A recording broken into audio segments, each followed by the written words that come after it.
Praise the lord. ఈరోజు దేవుని వాక్యము.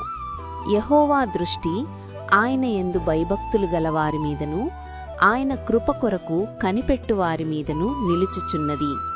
ఈ లోకంలో సీసీ కెమెరాలు మన తప్పులను గమనిస్తాయి, కానీ దేవుని దృష్టి అలా కాదు. ఆయన కన్నులు ప్రేమతో జాలిగల తండ్రిలా మనల్ని గమనిస్తుంటాయి. ఎవరైతే దేవుని మాటకు గౌరవమిస్తారో, భయభక్తులు కలిగి ఉంటారో, ఎవరైతే దేవుడే నాకు సహాయం చేస్తాడు అని ఆశతో ఎదురుచూస్తారో, ఆయన కృప కొరకు ఎదురుచూస్తూ ఉంటారో వారిని ఆయన విడిచిపెట్టడు. కష్ట సమయంలో ఆయన చూపు మన మీద ఉందంటే చాలు, మనకు ఏ హాని కలగదు. ఆయన మనల్ని కాపాడి పోషించడానికి సిద్ధంగా ఉన్నాడు. ఆదికాండము 16 మరియు 21లో హాగరు అరణ్యంలో ఒంటరిగా దిక్కులేని స్థితిలో తన బిడ్డ చనిపోతాడేమోనని ఏడుస్తూ కూర్చుంది. లోకం ఆమెను వెలివేసినా దేవుని దృష్టి ఆమె మీద నిలిచింది.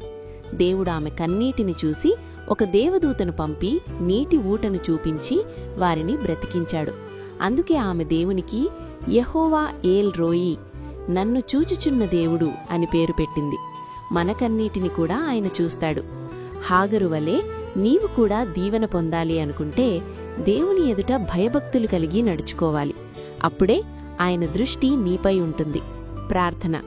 ప్రేమగల తండ్రి, నీ దృష్టి నా మీద ఉన్నందుకు నీకు స్తోత్రాలు. మనుషులు నన్ను మరచిపోయినా నన్ను చూచుచున్న దేవుడవు నీవే. నేను నీ యందు భయభక్తులు కలిగి నీ కృప కోసం కనిపెట్టుకుంటున్నాను. హాగరును ఆదరించినట్లుగా నన్ను కూడా ఆదరించి నా అవసరాలను తీర్చుమని యేసునామంలో వేడుకుంటున్నాను. ఆమీన్.